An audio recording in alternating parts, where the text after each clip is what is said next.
От всей души благодарим вас за то, что нашли время присоединиться к нам сегодня. Позвольте выразить нашу искреннюю признательность за ваш интерес и участие.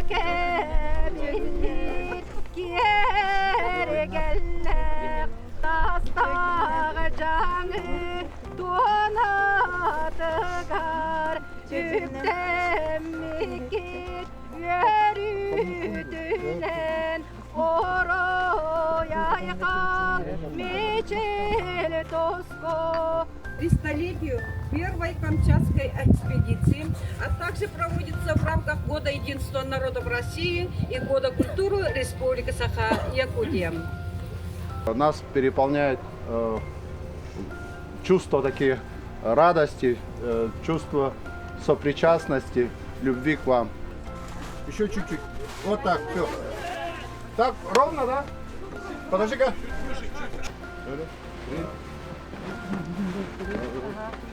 3, 4. Еще раз всех поздравляю с этим поистине историческим событием. Испытано на себе. Мы приехали на экскурсию в Верхоянскую метеостанцию. Она действующая. Запускают зонды отсюда. Погода здесь все-таки неофициальный полюс холода, поэтому метеоусловия, метеосводки здесь очень специфические. Видно даже антенны. К сожалению, здание сейчас не действует, но тем не менее выглядит очень-очень-очень антуражно. Этакий памятник старины. По району, по Верхоянскому району здесь находится единственная метеостанция. Есть еще Батагай, но там она авиационная.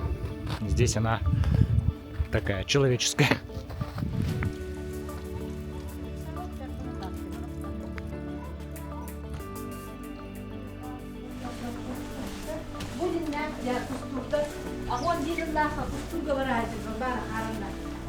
Онтон онага сыллаха манна боронук олохтахтар эме тох оба өлүгүн болбуттар. Ола хорор ископаемая лошадь кене болар иде. Владивосток.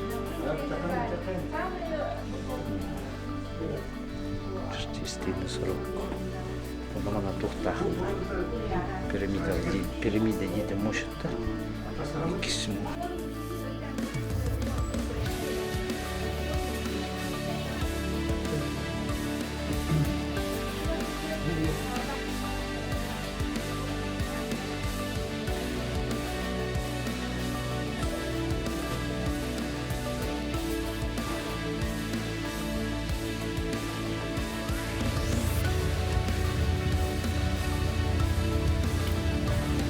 Посетили Верхоянский музей. Прекрасное место, множество экспонатов, собранных об истории Арктики, об истории освоения Верхоянска, о великих личностях, людях, которые здесь родились, которые сделали много для того, чтобы этот край развивался и стал таким, каким мы сегодня его знаем.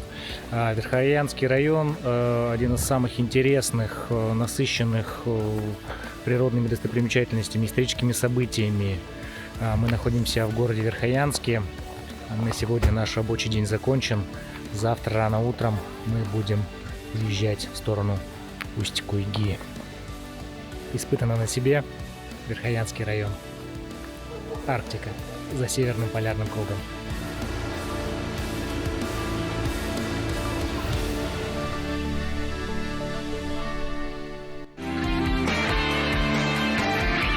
Испытано на себе. Доброе верхоянское утро, друзья! Сегодня мы покидаем гостеприимный Батагай и двигаемся дальше в сторону Усть-Куйги.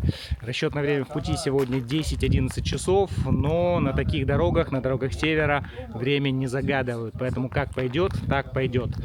Вчера поработали хорошо в Верхоянске, посетили музей, метеостанцию, много чего интересного увидели, много вкусного покушали. Спасибо северным жителям за гостеприимство. Сегодня прекрасная погода, я думаю, что к вечеру мы будем в Усть-Куйге.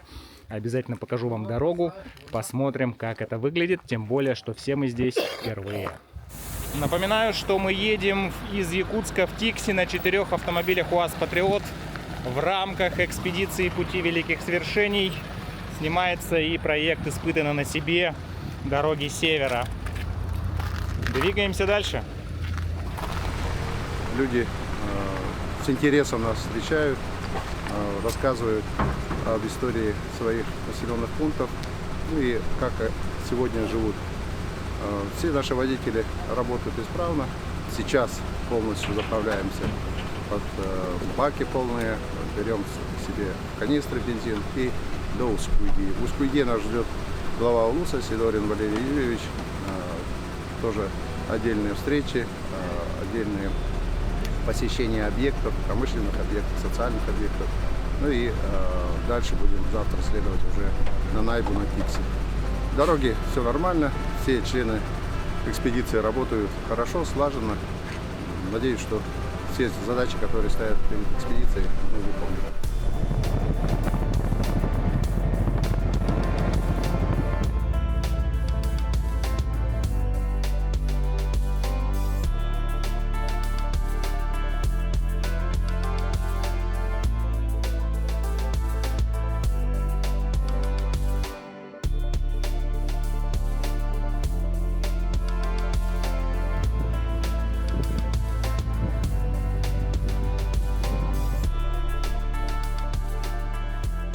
Село Сайды на маршруте. Это означает развитие. Развитие здесь идет довольно медленно, но по сравнению с лесотундрой, которая в ближайшие 150 километров, конечно, безусловно, это прогресс. Здесь есть кафе, правда, оно не работает.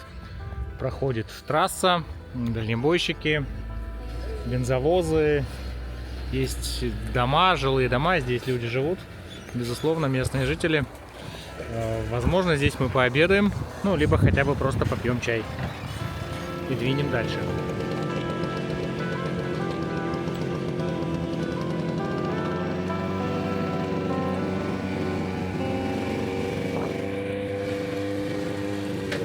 Чайная на трассе. Это все тоже село Сайды. Здесь одна из кафешек не работает, зато работает другая, называется «Гараж». Кафешки здесь на сдачу дают конфетки. Это местная валюта. Такие, да, вместо монеток. Очень полезная вещь, кстати, в поездке. Конфетки, чтобы не заснуть за рулем. Эх, хорошо бы рыбой давали, да. Местной валютой. Но тут тогда много заказать придется, чтобы сдачу да. рыбой дали. По 3 захода делать. Это да.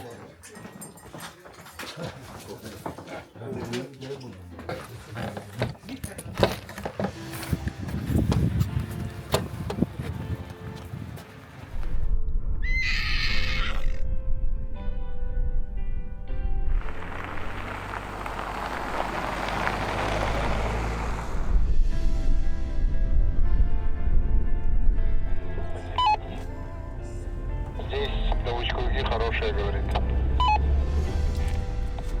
Дорожник никогда не скажет, что плохая дорога.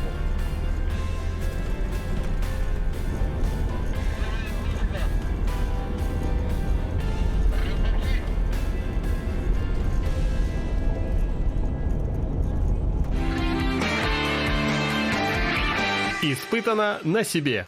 От всей души и будьте желанными гостями в нашем доме.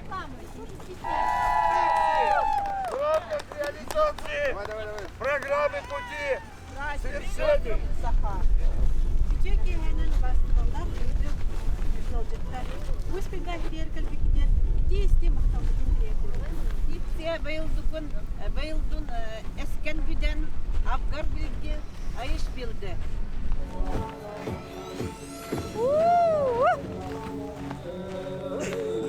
Имана, говори!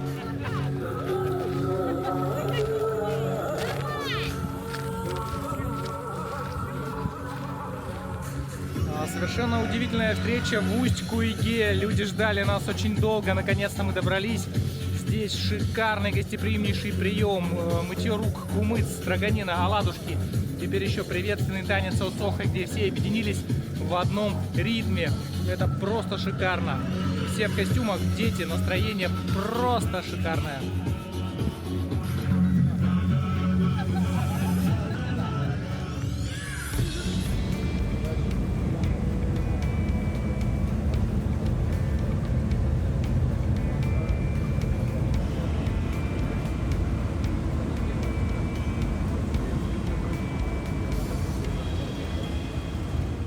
История Усть-Куйги начиналась в 1951 году.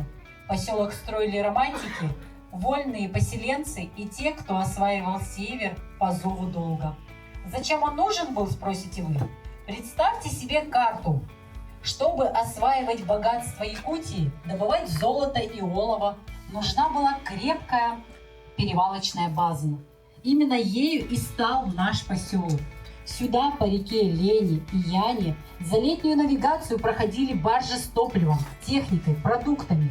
А дальше по зимникам грузы уходили в Верхоянск, Депутатск и другие поселки. Круглый год работает аэропорт Усть-Куйга, который связывает нас с большой землей. Но самое интересное – это то, что нас ждет впереди. Вдалеке знакомая звезда, снова мы оторваны от дома, снова между нами города, взлетные огни аэродрома.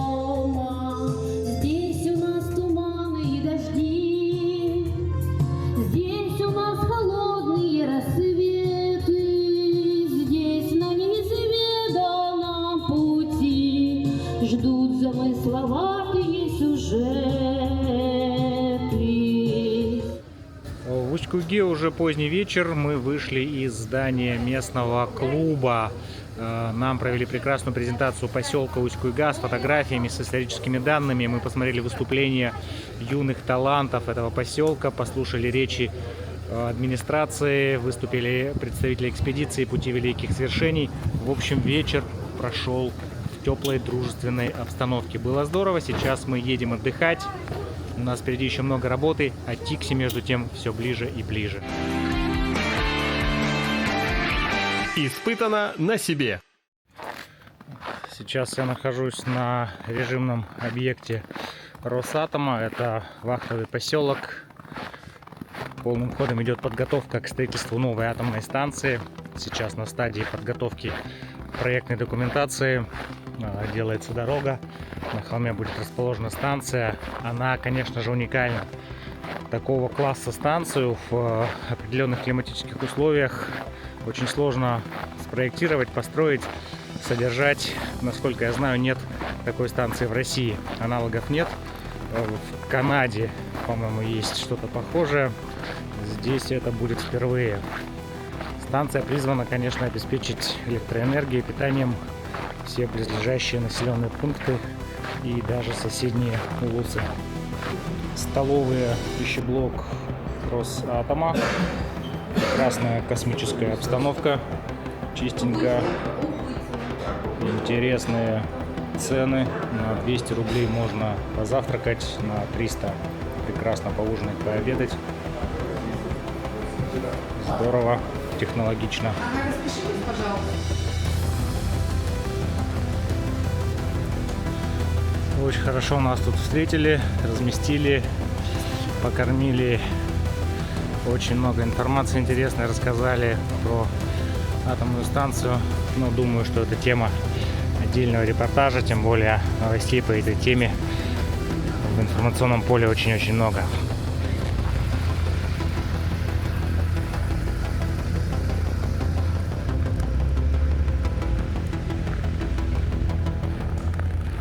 Друзья, мы находимся в речном порту Усть-Куйги. Мы позавтракали, посмотрели хозяйство Росатома, режимный объект. Снимать можно ограниченно, но думаю, что самые интересные кадры вы сейчас уже посмотрели. За моей спиной портовской кран. Здесь очень много чего интересного из портовской инфраструктуры. Подробно смотрите в интервью.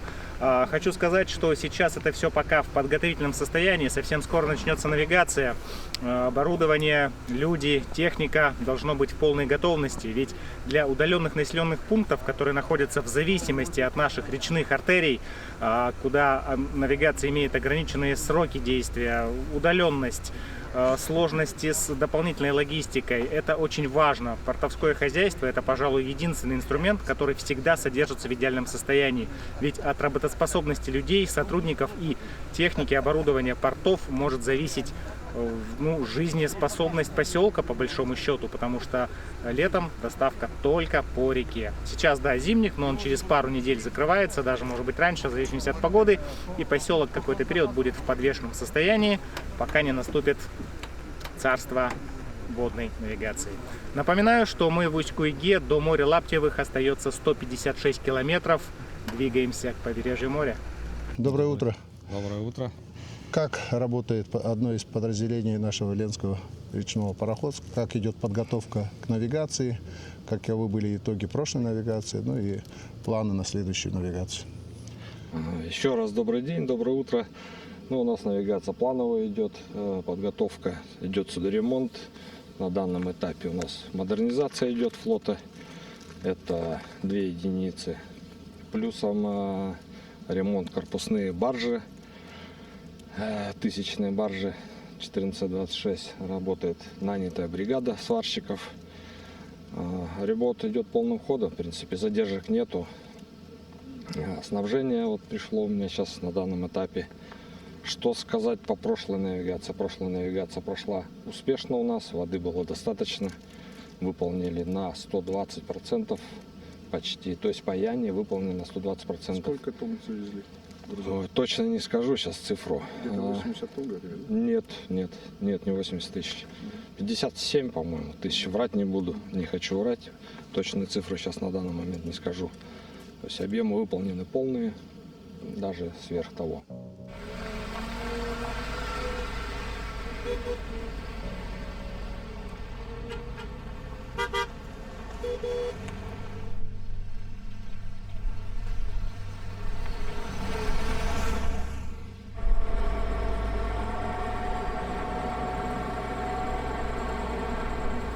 Небольшое искусственное препятствие на пути.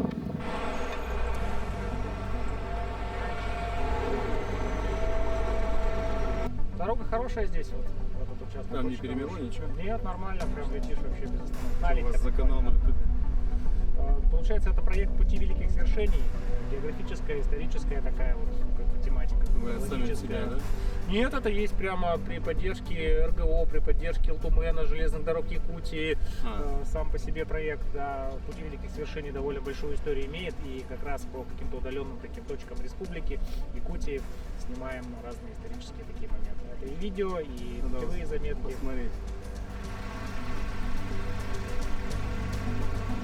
Вот я вижу, уже путь нам открыли. Спасибо большое, мы побежали каждый час на счету. Пока.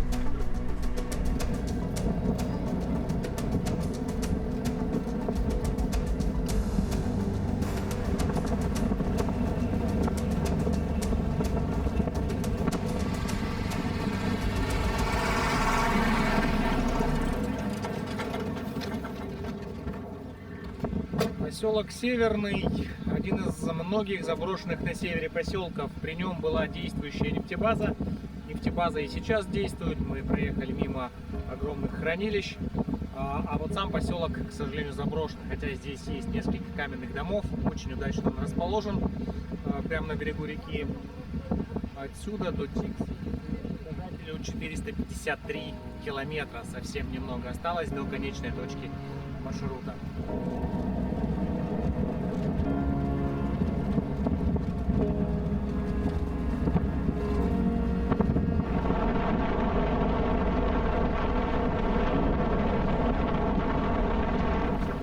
Сейчас у нас будет происходить дозаправка в воздухе, так называемая заливка резервного топлива из канистр. Заправки, дозаправки. Вот так вот работает простая физика. Разная высота, и топливо переливается сверху вниз само автоматически. Есть и другие способы, но этот более каноничный, да, правильный. Отлично.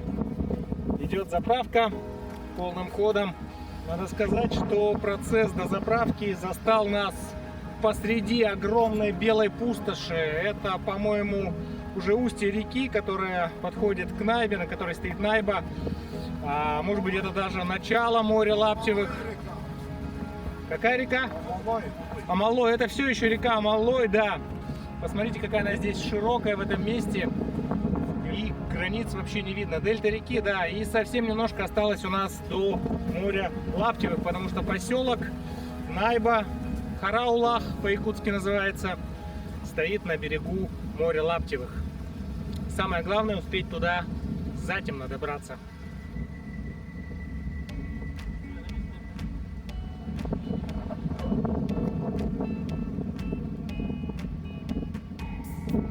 Бескрайняя, практически белая пустошь.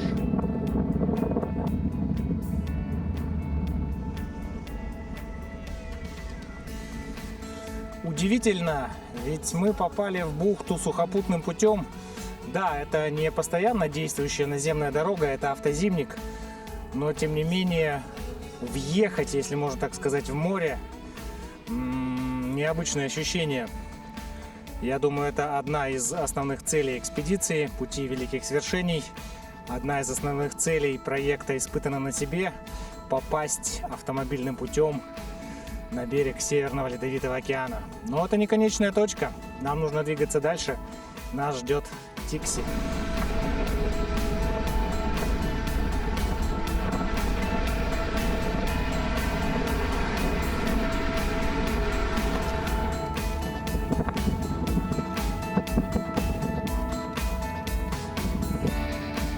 Здесь у нас происходит заправка так называемого кальмара, трактора К-700, который расчищает дорогу на границе Булунского улуса. Встретили ребят-дорожников. Техника серьезная, но и работа для нее здесь серьезная. Благодаря ветру и большому количеству снега заметает дорогу просто серьезно. Мы на УАЗиках прорвались, но на более слабых машинах, наверное, шансов немного.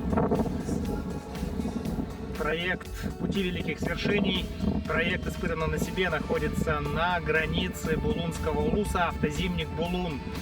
Знак показывает 250 километр.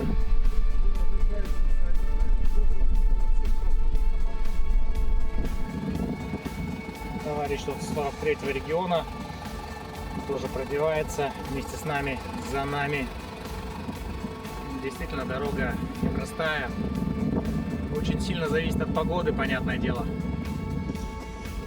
Первые застревания, первые забуксовывания.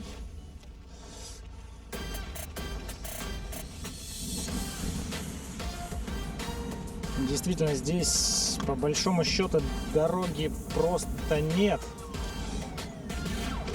Она здесь занесена снегом. Второй экипаж сейчас будет преодолевать этот же участок. Мы раскопали, пониженная. Пролетел. Следующий, третий экипаж.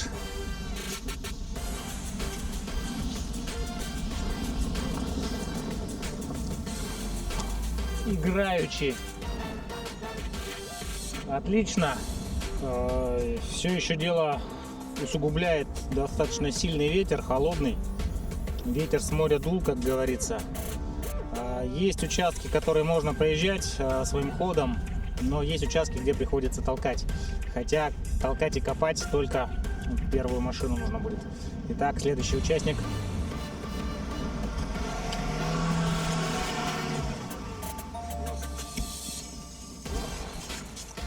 Ходом прошел. Это говорит о том, что колея уже раскатана, пробита, так сказать.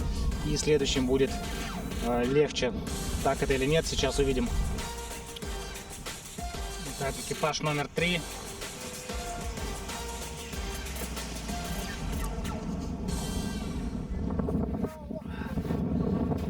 Продолжается раскопка трассы. Колея настолько глубокая, что просто машина садится на мосты, на раму. И здесь нужно откапывать именно не колею, а середину, чтобы прошел мост, машина не села на редуктор, на раму. Первый наш экипаж сейчас выдвинется. Посмотрим, насколько качественно мы укопали. Между тем вышла луна. Луна, море, вечер, романтика. Что может быть интереснее?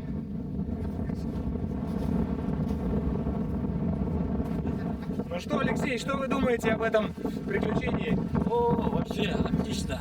Весело, да? Да, весело. Не то, что дома сидеть. Экстрим. Вообще, экстрим на море, в Северном Ледовитом океане Вообще. экстрим получается. Да. Красота. Командую пора. Хорошо идешь, давай удачи, мы за тобой.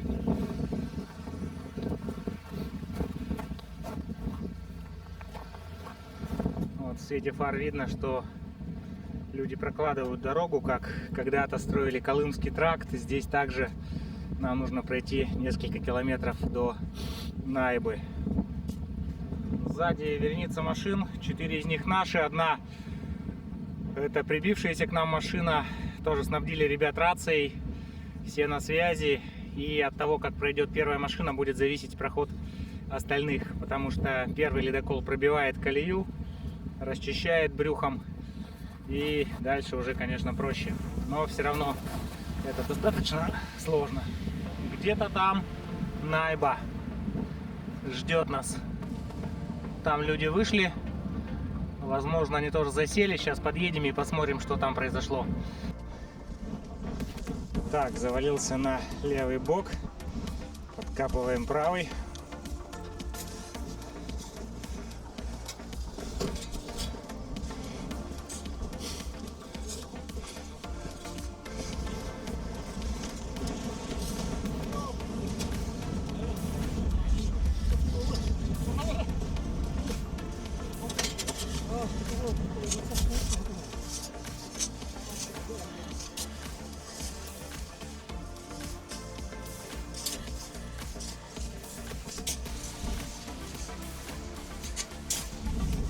Дело в том, что снег еще затвердел, образовался наст из-за сильного ветра. Пробуем.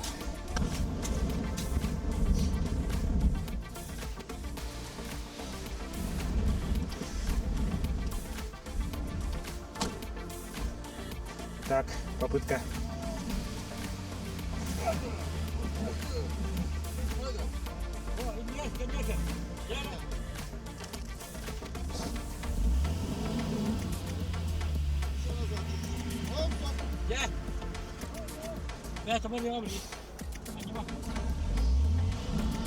Есть.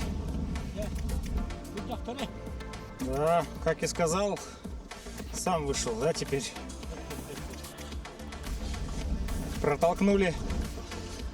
Садимся. Едем.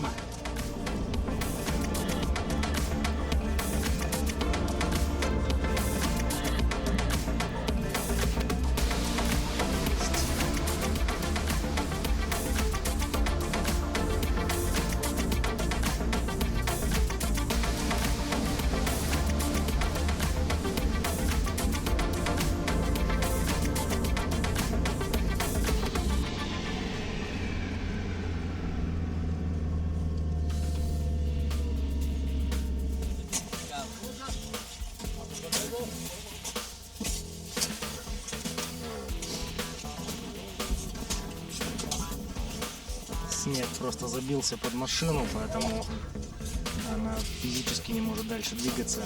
Ущелье образовалось, надуло огромную гору, и в ней пробита дорога, видимо, каким-то транспортом.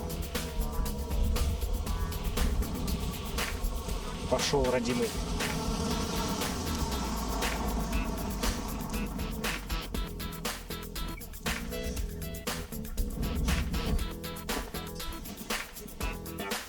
Если прошла одна машина, значит пройдут и другие. Местами снег такой плотный и твердый, что кажется, как будто бы это лед спрессованный. Вероятно, еще просто прошел какой-то большой ГАМАЗ, большегруз, Урал, и утрамбовал этот снег, и он превратился теперь в ледяные глыбы. Идет раскопка колеи,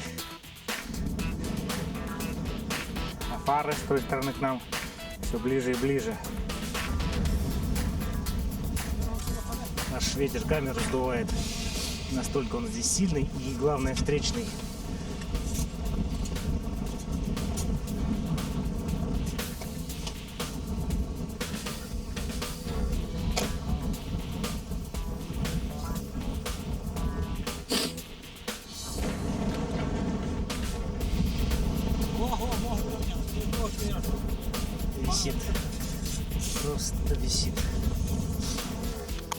Вот вторая.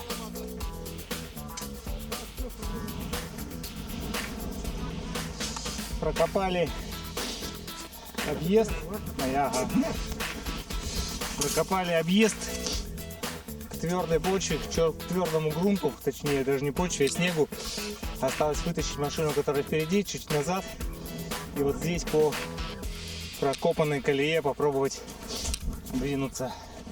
Там ребята сходили, водители, вроде бы снег держит. Прошли рыхлый участок и дальше вышли на твердый наст.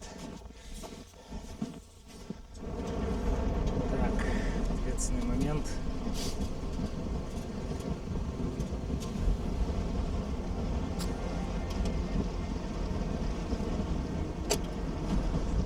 Да, прорыв через ледяной плен — это не так-то и просто, не так и быстро. Но удачи!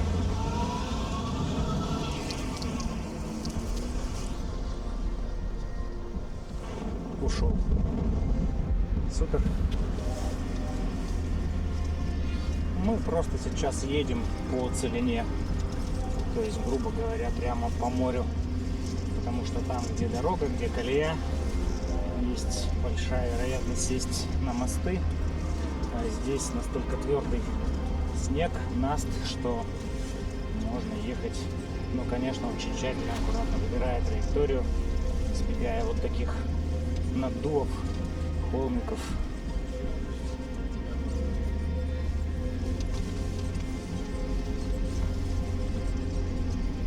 Так это все выглядит. Движение интуитивно. Шел, как говорится, 5-й час. Так удачно проехали, так далеко и провалились, немножечко засели. Но сейчас дернут нашу машину, поедем дальше. Вроде нет ничего такого здесь сверхопасного. Вот этот транспорт к нам приближается и приближается. Судя по фарам, это что-то большое, вездеход, по-моему. Дорожная техника подошла.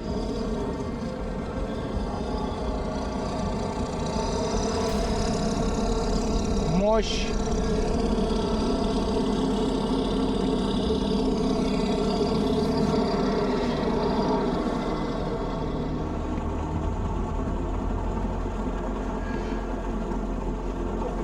Спасительный трактор. Выглядит, конечно, как техника из каких-то фантастических фильмов. Ну и, соответственно, пробивается также круто. Нереально круто. Можно сказать, что со стороны Найбы дорога расчищена. Техника пришла к нам навстречу. И, скорее всего, по этой свежеочищенной дороге сейчас с легкостью можно будет проехать. К счастью, нет бурана, пурги, иначе бы это все заметало тут же после расчистки. Дорога должна продержаться хотя бы пару дней, если не будет сильного ветра и снегопада. Испытано на себе.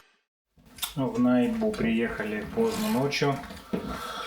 Пару раз застревали, разместились в прекрасном месте. Называется больница. Вот тут можно переночевать. Нам предоставили здесь койки, столы, розетки. 22 метра в секунду. Поселковая больница.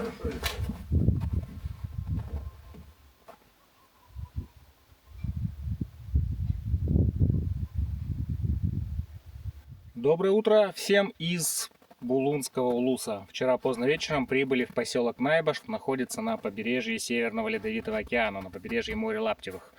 Дорога вчера была непростой. Ближе к вечеру начались торосы, пропасти в реке, в море, наносы снежные, которые приходилось преодолевать с помощью лопат. В общем, двигались потихонечку, копали, рыли, толкали, тянули, застревали, снова откапывались. Встретили дорожников, встретили главу администрации на вездеходе «Бурлак», которые нас сопроводили до места ночевки. Прибыли примерно в 2 часа ночи. Нас покормили, напоили, разместили. Разместились ночевать мы, кстати, в больнице, в поселковой больнице. Прекрасное здание. Вот оно за моей спиной. Старинное, винтажное, со всеми атмосферными элементами поселковой больницы. Сегодня на улице достаточно тепло с утра, хотя обещали пургу, буран, сильный ветер. Но надеемся, что это все был ошибочный прогноз и без проблем сегодня удастся доехать до Тикси. Двигаемся дальше. А вот и шестиколесный спасительный вездеход Бурлак. Это самый идеальный транспорт для здешних условий. Других вариантов нет. Ну, конечно же, еще УАЗ Патриот, на которых мы добрались до сюда.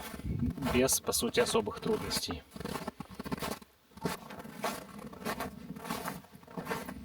Доброе утро. Здорово.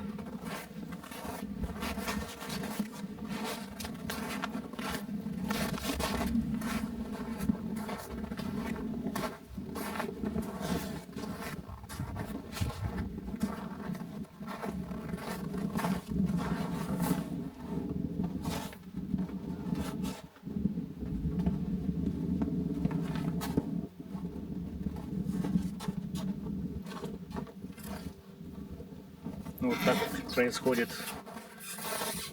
с помощью одного человека демонтаж одного из колес.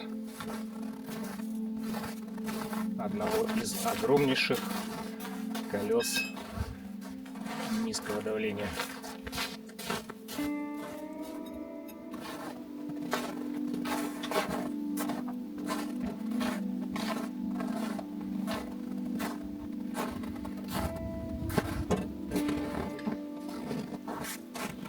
Поселок расположен в очень живописном месте на побережье, как я уже сказал, Ледовитого океана. На горизонте видим очень живописные прекрасные горы.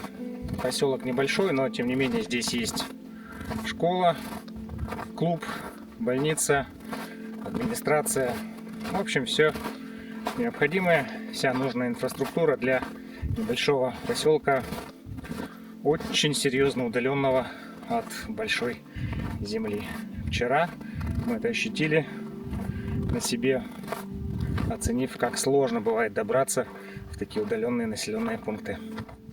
Хочу напомнить, что данный выпуск стал возможен благодаря проекту «Пути великих свершений», автомобильной экспедиции, которая была организована этим проектом по маршруту Якутск-Тикси. Прекрасно, что удалось попасть в эту замечательную команду, слаженную, активную, целеустремленную. И смогу показать вам красоту северного края, сложности жизни, приятные моменты, эксклюзивные материалы. Все это можно увидеть в проекте «Испытано на себе. Дороги Арктики». Автоэкспедиция Якутск-Тикси.